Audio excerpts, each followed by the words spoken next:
Yeshua é ressuscitado. Logo depois nós viemos para a festa de Bicurim, não é? Que é as primícias. O primeiro fruto sobe para Yud Vav, apontando para a subida de Yeshua como primícias dos que dormem para junto do Pai. Logo depois, 50 dias depois, em Shavuot, os libertos são selados com o quê? Com o Ruach HaKodesh, o Espírito, para que também a Torá seja escrita em seus corações, sendo transformados de chamados a escolhidos. Uma nova criação, capacitada para viver segundo o reino de Deus em obediência à Torá de Yud Vav. Avançando no ciclo, chegamos em Yom Teruah. Anuncia o retorno de Yeshua. É o som do shofar que marca a transformação dos corpos dos escolhidos em corpo glorificado e o arrebatamento nos ares ao encontro de Yeshua com seus anjos. E, ao mesmo tempo, Israel é tirado da angústia de Jacó, um tempo que foi de tribulação e juízo. Em seguida, Yom Kippur, que na verdade representa o grande dia de arrependimento e perdão para Israel. Amém? Quando o véu é removido e o coração da nação se volta para o Mashiach. E por fim, Sukkot, tabernáculos.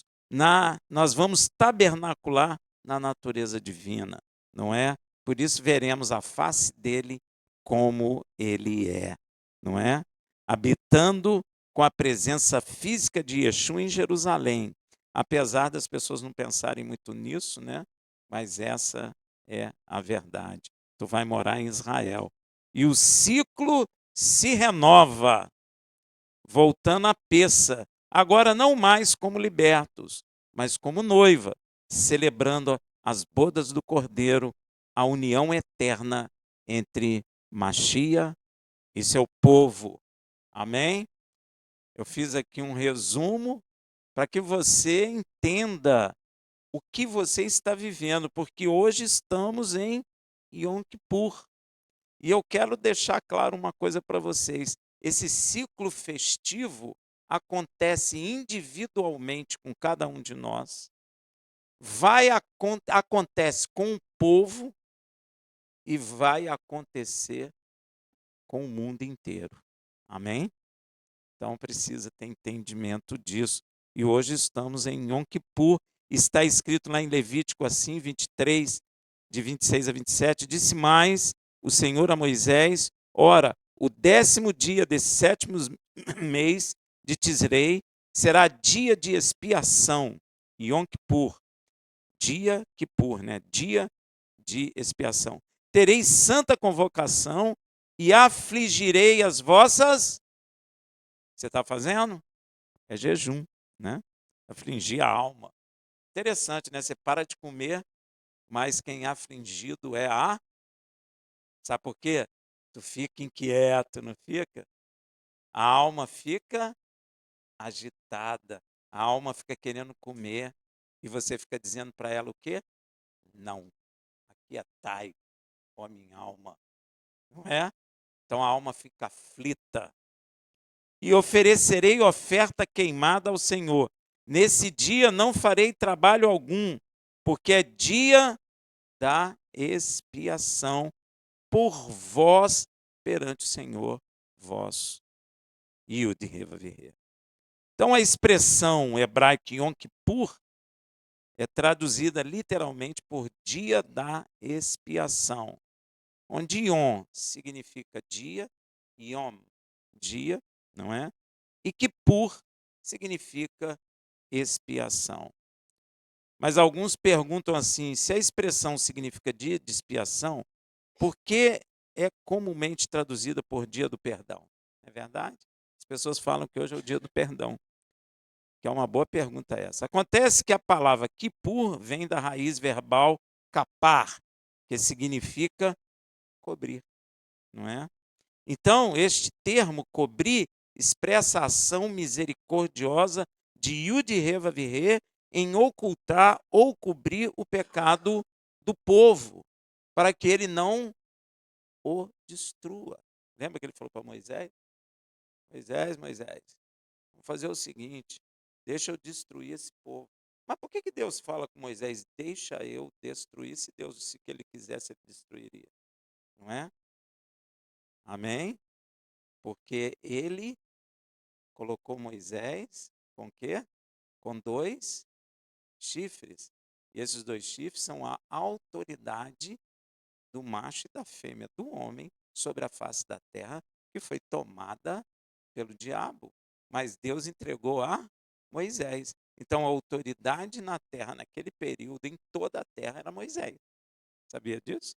Então, Deus falou com ele, você é autoridade aí, então deixa eu destruir esse povo. Não, Senhor, ele intercedeu, não é?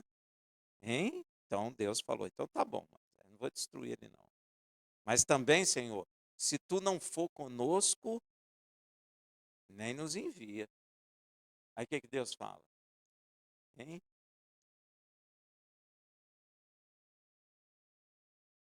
Não, aí ele falou assim, ó, se eu for com esse povo no meio do caminho, eu vou consumir eles. Mas eis que eu envio o anjo da minha... A ele ouvi, porque ele poderá perdoar os vossos... Quem é esse? Está vendo Yeshua aí? Hein? Que coisa tremenda, não é? Então, o sacrifício tinha, assim, um caráter expiatório, ou seja, o animal morria em lugar do pecador, que tinha os seus pecados cobertos pelo sangue derramado do animal. Você já está cansado de saber disso. E este caráter expiatório está intimamente ligado a quem? A Mashiach, Yeshua, e que é bastante familiar ao judaísmo rabínico. Amém? Todo judaísmo rabínico sabe da morte expiatória. Um homem perfeitamente justo que não apenas cumpre os mandamentos, mas também, através do sofrimento e morte, expia o pecado, os pecados do povo. Amém? Isso é plenamente conhecido em Israel. E é por este conceito, e é por essa razão, lembra que Caifás, o sumo sacerdote no período de Yeshua, no período do ministério de Yeshua, fala uma coisa interessante em João 11, 47 a 52. Então os principais sacerdotes e os fariseus reuniram o sinédrio e diziam, que faremos? Porquanto este homem vem operando muitos sinais. Eles sabiam que ele estava operando milagre, né? Olha que coisa interessante. Não é? Se o deixarmos assim, todos crerão nele. Que coisa engraçada, não era para crer então? Não é? E virão os romanos e nos tirarão tanto o nosso lugar como a nossa nação. Então eles estavam preocupados com posição humana, não é verdade? Um deles, porém, chamado Caifás, que era sumo sacerdote naquele ano, disse-lhes, vós nada sabeis, nem considerais que vos convém que morra um só homem pelo povo. Ó, então Israel sabe disso. E que não pereça a nação toda. Ora, isso não disse ele por si mesmo, mas sendo o sumo sacerdote naquele ano, profetizou que Yeshua havia de morrer pela nação, e não somente pela nação, mas também para congregar num só corpo os filhos de Elohim, judeus e gentios, que estão dispersos. Você estava disperso, mas você agora não está mais disperso, porque você foi enxertado na oliveira legítima. Deu para entender? Primeiro de tudo, é importante notar que esse dia especial no qual o nosso Yud-Heh-Vav-Heh limpa unilateralmente os pecados de todo o povo, não é? E é estabelecido esse dia pelo próprio Criador. Não é o homem que inventou isso. Amém? Não pode ser o homem que inventou isso, porque o homem não sabe nem que é pecador, sabe? Hein? Não sabe. O homem pensa que morrer, nascer, morrer é um ciclo natural. Não é. Deus não criou o homem para nascer e morrer. E nem para ficar velhinho. Se tem alguém ficando velhinho aí, eu posso dizer para você que não é o curso natural que Deus criou. Isso acontece porque o homem pecou, porque a palavra de Deus diz: o salário do pecado é a morte. Então, quando você nasce de homens pecadores, você já começa a morrer. A célula com que você nasceu não é a célula que está aqui hoje. Porque quando você nasceu, suas células já morreram. Então, nós estamos num constante processo de morte. Amém? Rafael, nunca vi assim, eu sei, mas é assim mesmo que é. Nunca parei para pensar nisso, mas precisa parar para pensar, porque Deus não fala as coisas à toa, não. Deu para entender? Não fala, não. Então, esse dia estabelecido pelo próprio Criador foi uma iniciativa dele. Yom Kippur não foi uma iniciativa humana, e sim divina. E às vezes as pessoas na igreja não dão a mínima para Yom Kippur. Não dão a mínima nem para Peça. Por isso que eu falei do ciclo. Todo esse ciclo de festas, que é o ciclo de salvação, foi estabelecido por Deus. Você acha que Israel, fugindo do Egito, ia pensar em matar um animal por si só e passar sangue nos umbrais das janelas e da porta? Uma invenção humana? Pá, por que você está fazendo isso? A gente já inventou aqui agora. Então, tudo foi estabelecido por Deus e nós temos que dar a devida importância a cada dia desse. A igreja não está acostumada com isso. E ela precisa entender que foi um dia criado pelo Criador para a nossa salvação, para o seu bem, para o meu bem, porque você tem que entrar no caminho da salvação. Então, ele preparou Yom Kippur para nós. Ele ama-nos mais do que a nós o amamos. Você diz assim, hoje eu amo Yeshua. Mas você sabe que o interessante é que a gente não vê as pessoas falando, eu amo Yud Revavirê. Vê? Vê não, né? E por que não vê? Nem sabe que existia, né? Como é que eu vou amar alguém que eu não sei que existe? Não é? Pois é, mas agora você já sabe que existe o Pai e existe o Filho. Então você tem que dizer, eu amo ao Pai. Sabe por quê? A primeira lei é amará ao Pai sobre todas as coisas. É o Pai. Amém? Chocou? É o Pai. Eu acho que você chegar na igreja e falar isso, eu acho que choca. É o Pai que você tem que amar acima de todas as coisas. E depois o Filho. Amém? Então, por isso está escrito que não fomos nós que amamos, mas Ele é que nos amou. Por isso é que você nunca pensou na sua vida em amar a Yeshua. Por isso que a gente escuta assim, puxa, mas Yeshua é tão distante, é de outro povo. Eu já ouvi isso. Por quê? Porque nós, por natureza, não amamos a Deus e nem seu Filho. Então, ele nos amou primeiro. Mas, primeiro de tudo, Deus amou o mundo, né? O Pai.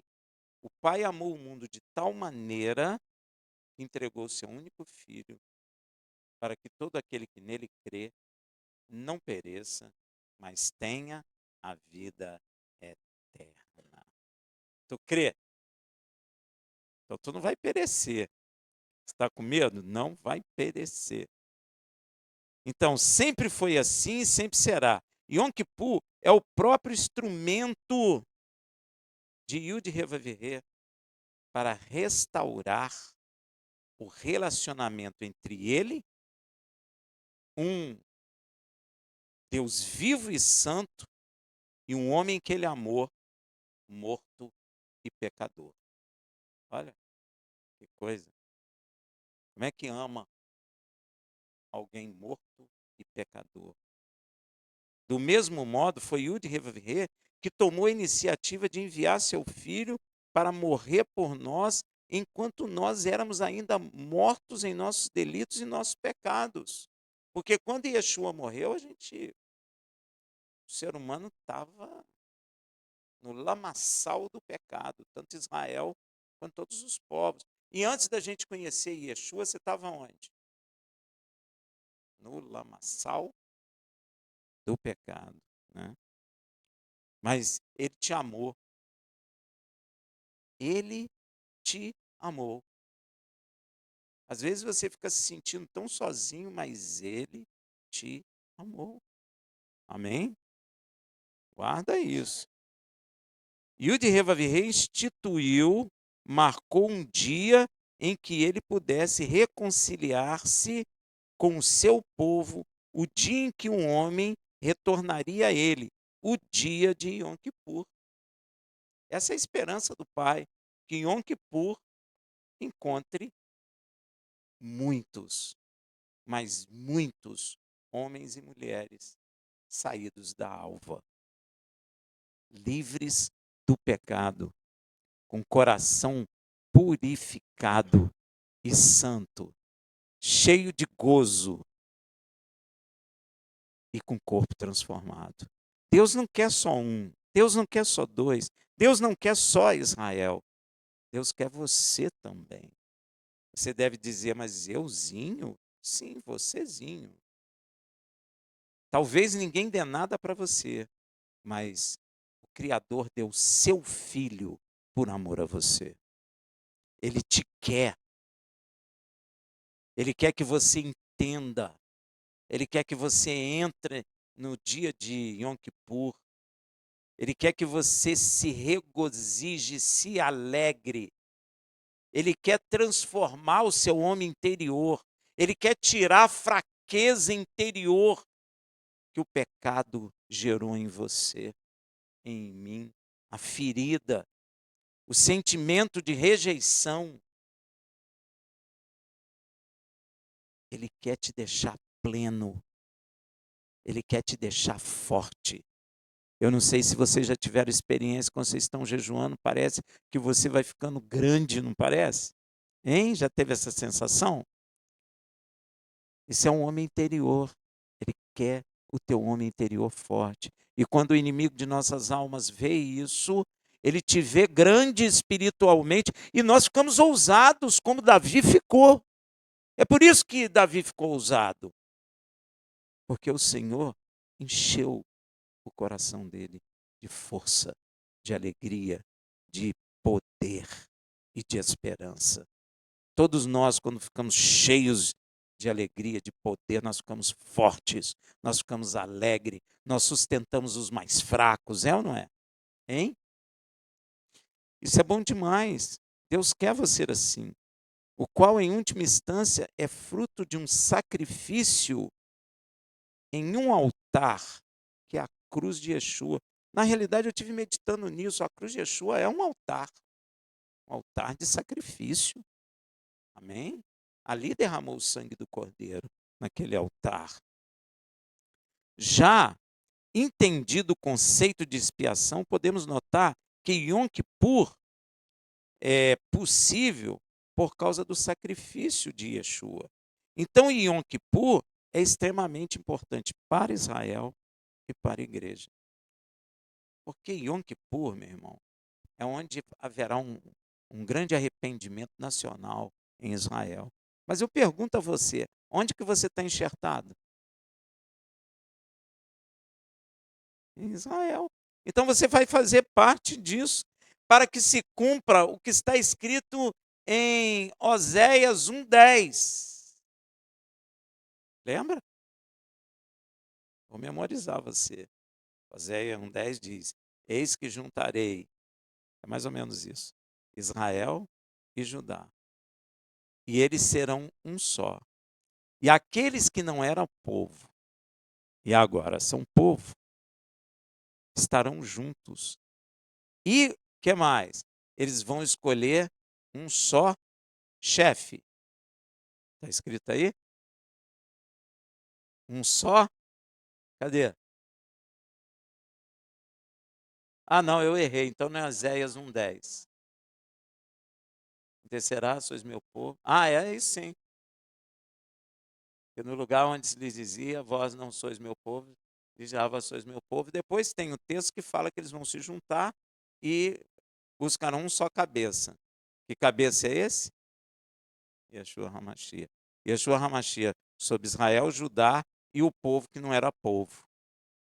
É 1:11. E os filhos de Judá e os filhos de Israel juntos se congregarão e constituirão sobre si uma só cabeça e subirão da terra, porque grande será o dia. Por que que subirão da terra? Hein? Por que que subirão da terra?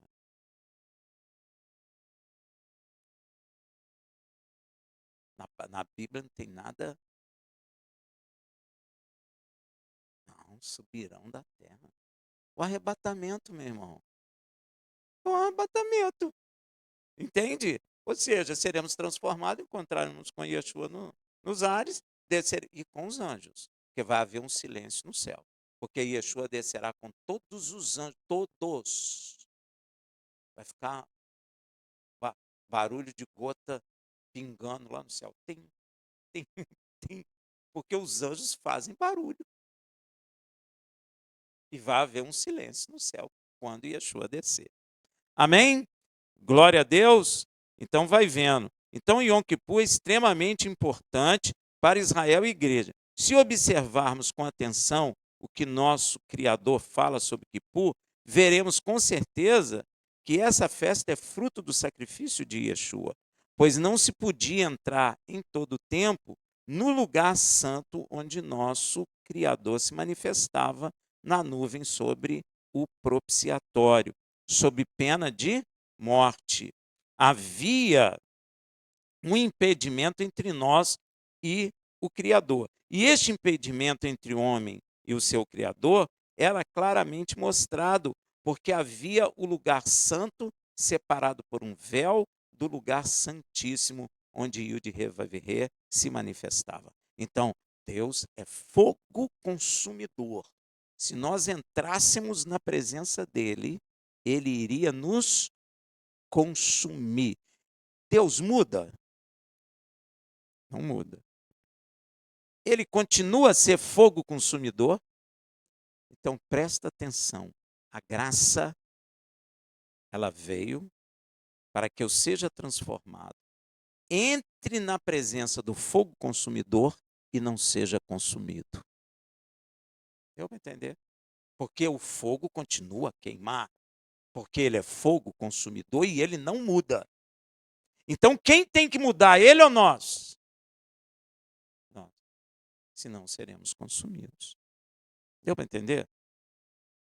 Está escrito lá em Levítico 16, 1, 2, falou o Senhor a Moisés depois da morte dos filhos de Arão, que morreram quando se chegaram diante do Senhor. Foram consumidos pelo fogo. Disse, pois, o Senhor a Moisés: diz a Arão, teu irmão, que não entre em todo o tempo no lugar santo para dentro do véu diante do propiciatório que está sobre a arca, para que não morra, porque aparecerei na nuvem sobre o propiciatório. Se entrar, morre. E isso é bem explicado lá na carta aos Hebreus, porque o escritor de Hebreu, que deve ser Paulo, estava falando com judeu que conhece a lei. Hebreus 9, de 1 a 8. Ora, também o primeiro pacto tinha ordenança de serviço sagrado e um santuário terrestre, pois foi preparada uma tenda, primeira, na qual estava a menorá, a mesa do pão, né, a mesa e os pães da proposição. A essa se chama o santo lugar. Mas depois do segundo véu estava a tenda que se chama o Santo dos Santos, que tinha um incensário de ouro e a arca do pacto, toda coberta de ouro em redor, na qual estava um vaso de ouro que continha o maná e a vara de Arão, que tinha brotado, e as tábuas do pacto sobre a arca, os querubins da glória, dois, né? Que cobriam o propiciatório, das quais coisa não falaremos agora particularmente. Ora, estando essas coisas assim preparadas, entram continuamente na primeira tenda os sacerdotes celebrando os serviços sagrados. Mas na segunda, só o sumo sacerdote, uma vez em Yom Kippur, em Yom Kippur, não sem sangue, o qual ele oferece por si mesmo e pelos erros do povo, dando o Espírito Santo a entender com isso que o caminho do santuário não estava descoberto enquanto subsiste a primeira tenda. E este véu que separava, não pense no véu que as mulheres põem na cabeça, gente. Era dessa grossura, mais de 2 homens para carregar o véu. Amém? Do templo, então, era imenso. Então, não pense que é um véuzinho. E este véu que separava o santo do santíssimo lugar representa o quê? O que representa o véu? Tem até um louvor na igreja, o véu que separava, já não separa mais.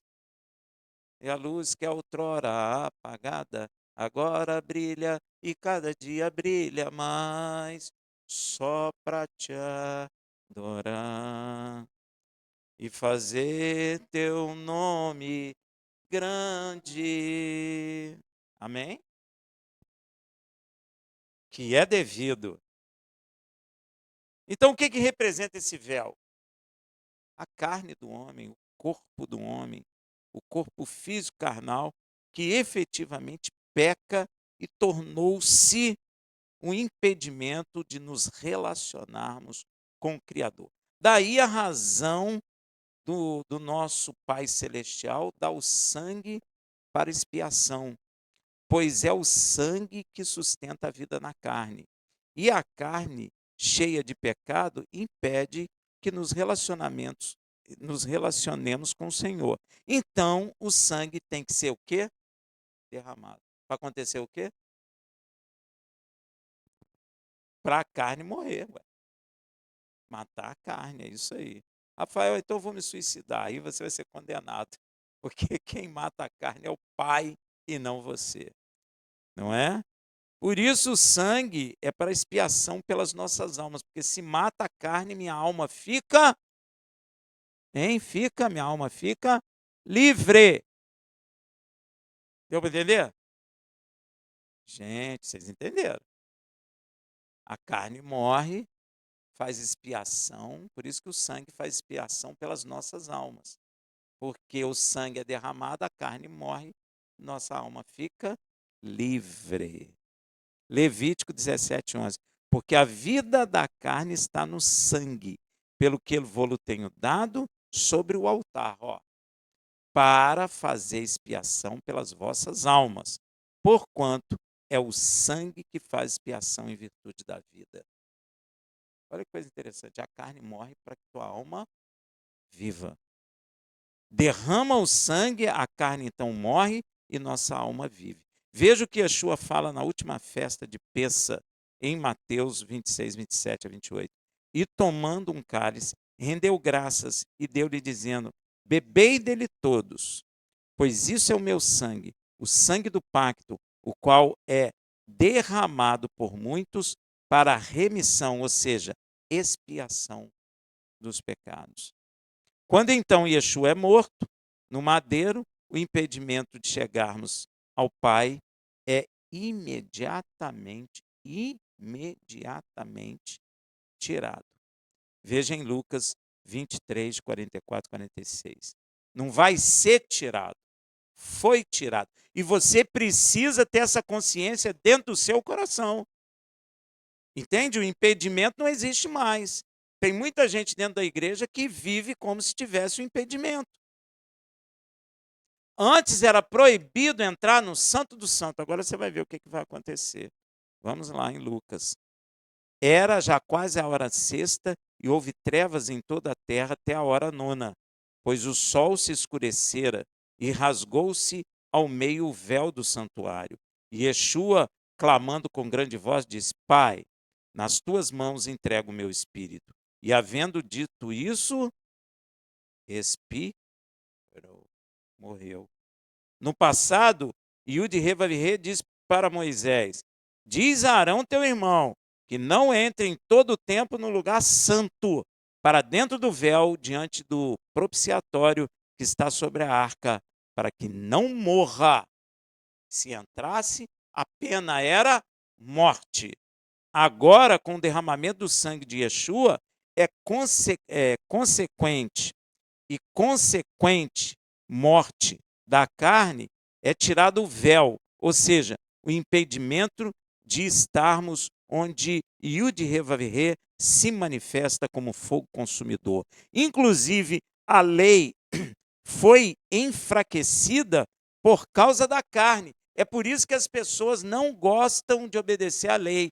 É a carne. Por isso que eles falam, a lei é pesada.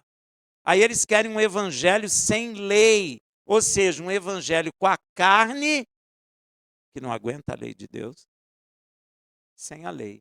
Mas o evangelho é o quê? É sem a carne e com a lei. Deu para entender? Hein? Amém, meu irmão? Agora a igreja está ministrando o quê? É a carne sem lei. Mas Deus quer a lei sem a carne. Copiou? Gravou isso no teu coração? Porque é isso aí que eu estou falando para você. Agora, com o derramamento de sangue, o impedimento de estarmos aonde o Senhor está é retirado. Inclusive, a lei de Deus, ela é menosprezada e largada por causa da carne. Veja Romanos 8, 3, 4. Porquanto que era impossível a lei, visto que se achava fraca, por quê? Hein, gente? Pela carne. Deus enviando seu próprio filho em semelhança da carne do pecado, porque a carne é do pecado, amém? O que acontece? E por causa do pecado na carne, condenou o pecado, para que a justa exigência da lei se cumprisse em nós, que não andamos segundo a carne, mas segundo o Espírito. Então, Yeshua nos capacitou de matarmos nele a nossa carne. Isso está escrito lá em Romanos 8, de 9 a 10. Vós, porém, não estáis na carne. Quem está na carne aí? Cada um vasculhe o seu coração e veja. Mas no Espírito, se é que o Espírito de Elohim habita em vós. Ó, se é. Tem isso também. Mas se alguém não tem o Espírito de Machia, este tal não é dele. Ora, se Machia está em vós, o corpo, na verdade, está morto por causa do pecado, mas o espírito vive por causa da justiça. Você percebeu? O que Yeshua falou em Mateus 17?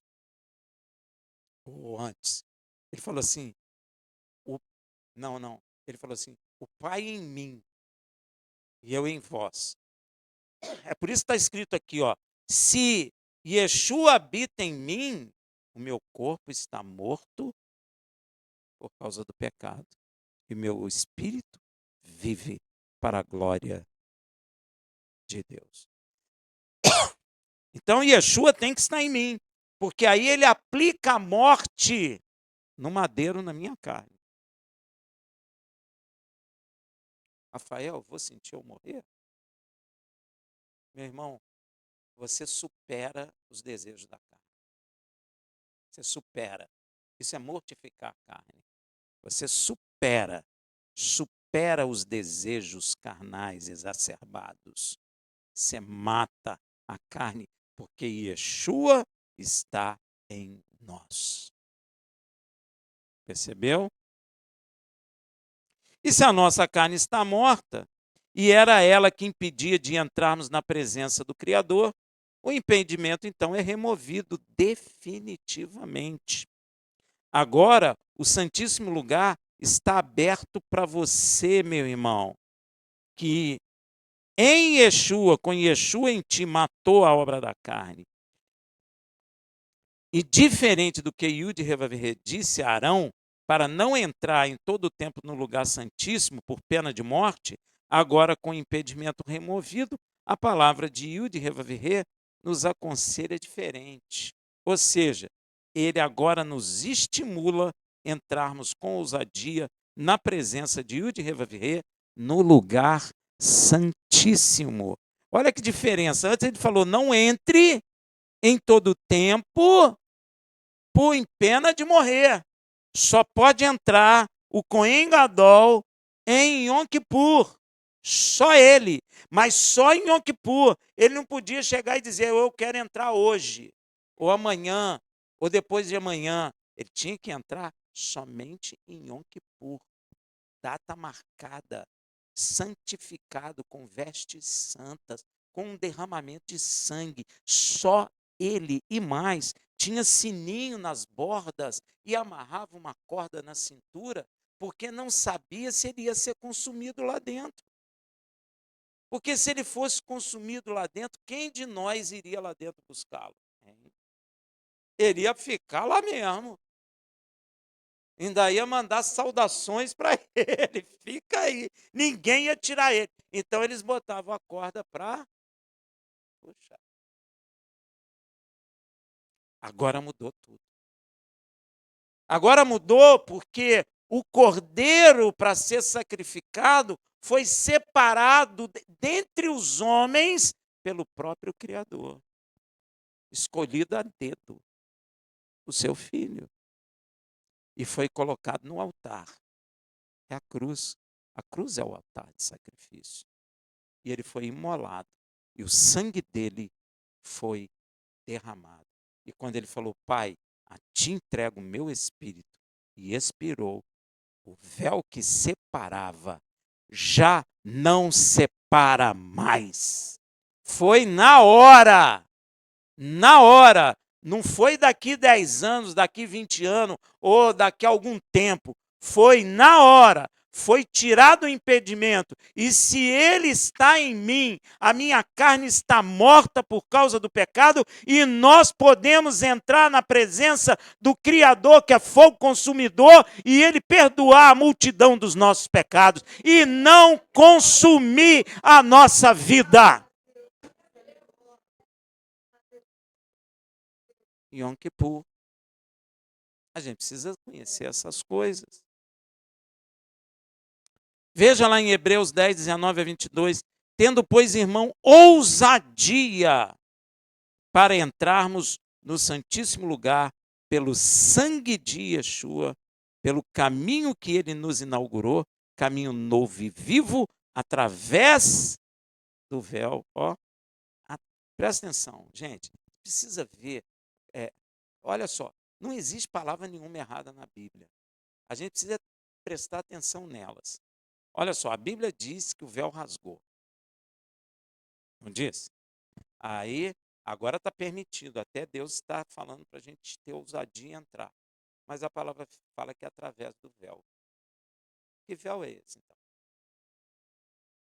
É porque a salvação ainda não é o despojar do corpo do pecado, mas sim uma boa consciência para com Deus. Eu ainda entrarei na presença dele com essa carne, mas morta.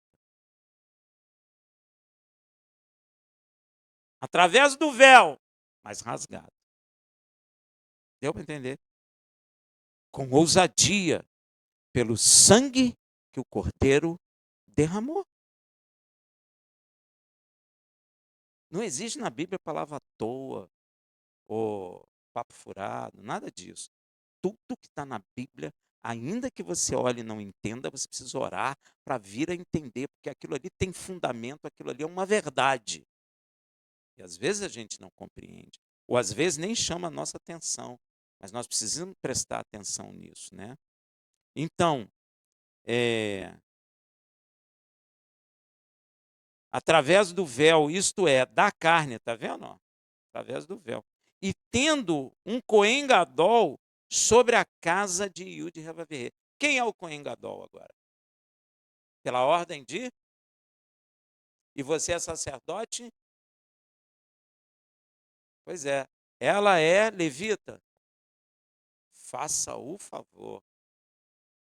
Inventaram que levita é músico. Faça o favor. Pois é, levita é descendente de? Se a pessoa é motorista de caminhão e é descendente de Levi, ele é um levita. Mas se a pessoa é música, é musicista, e não é filho de Levi, não é de Levi, ainda que esteja na igreja. Amém, meu irmão? Acorda. Cheguemos-nos com verdadeiro coração. Olha aí, ó. Inteira certeza de quê? Olha aí, ó. Inteireza de coração, coração verdadeiro e certeza de fé. Você precisa ter certeza em teu coração que o véu foi rasgado. E através do véu, que é a nossa carne morta em Yeshua HaMashiach, nós podemos entrar com ousadia no Santo dos Santos e nos prostrar diante do fogo consumidor e não ser consumido por ele. Tendo o coração purificado da má, o que é má consciência?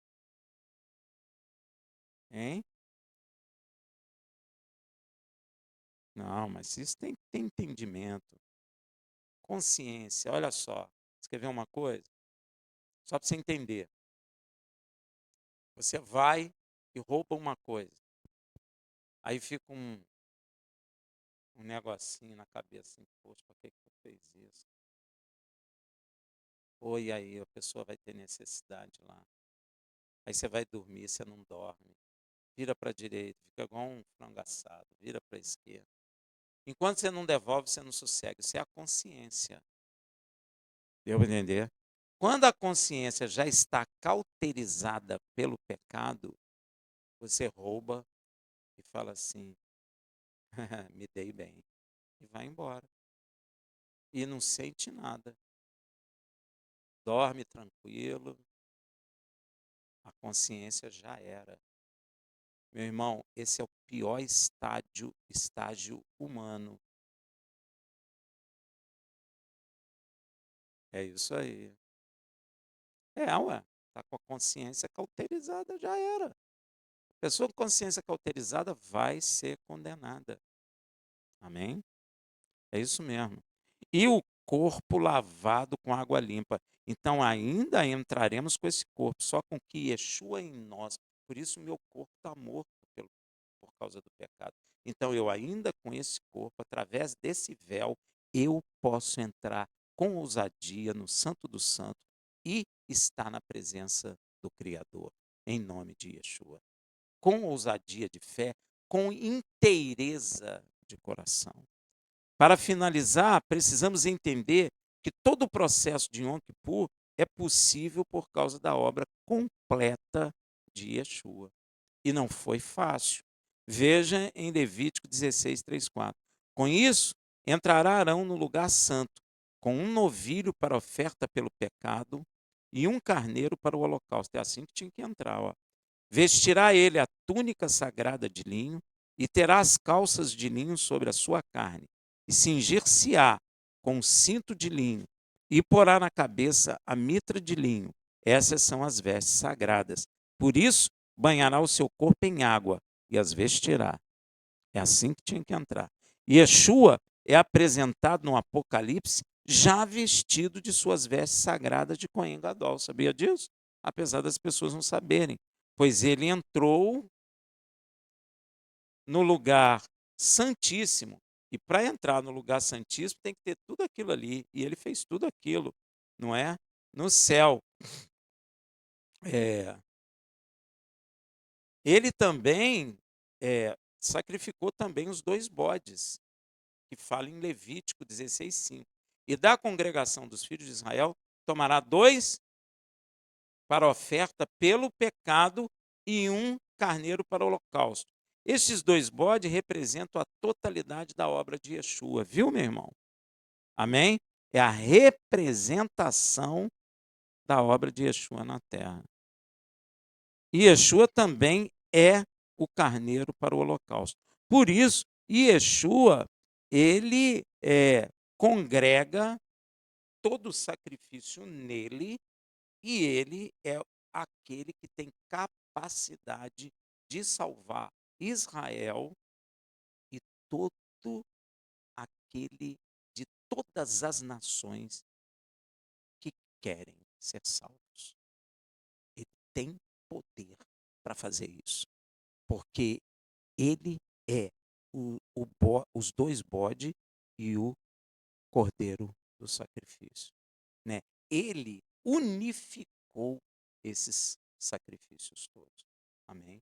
E com isso, ele derramou seu sangue. Você lembra do bode de Azazel? Ninguém entende isso, fica dizendo que o bode de Azazel é demônio. Ó, o sumo sacerdote vai, coloca a mão sobre a cabeça do bode de Azazel, não é? E joga todo o pecado dele e do povo sobre o bode de Azazel. Pega uma pessoa, pega o bode de Azazel e leva para onde? Com o quê? Com todo o... E o outro bode pega e sacrifica a obra de Yeshua. O Espírito levou ele para onde? Bode de Azazel. Ele foi ao deserto. E ele foi sacrificado aonde? No madeiro. Para quem? Holocausto ao Pai que está no céu. Deu para entender?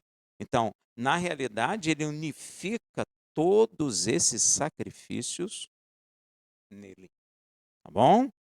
Veja, lê Levítico 16, 7-10 também.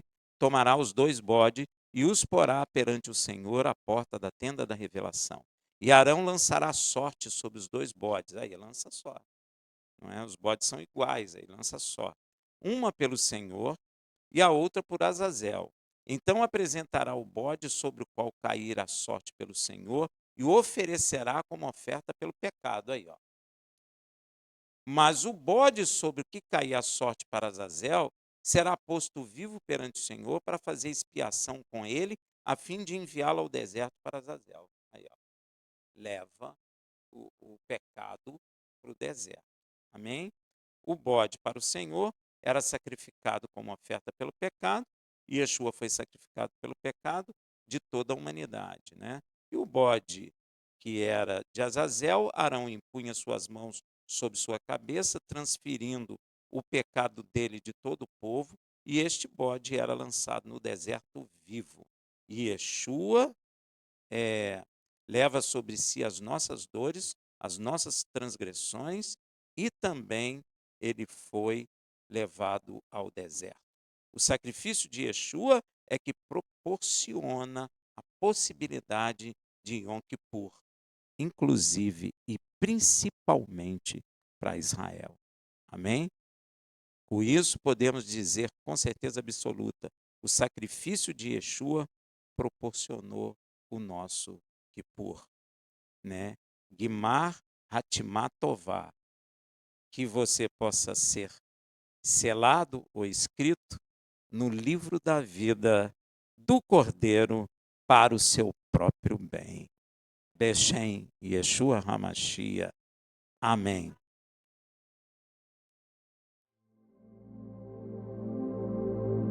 Agora, nós também vamos... vai louvar agora? Isso, depois nós vamos orar para pedir perdão ao Senhor. Você tem que entender uma coisa, até a falta de entendimento da palavra é pecado, viu, meu irmão? Amém? Isso é pecado. Então, às vezes, a gente fica aprendendo coisa errada a respeito da palavra. Isso é um pecado. Porque a palavra de Deus, ela é bem clara. Amém? Então, depois que a gente louvar, glorificar o Senhor, nós vamos perdão.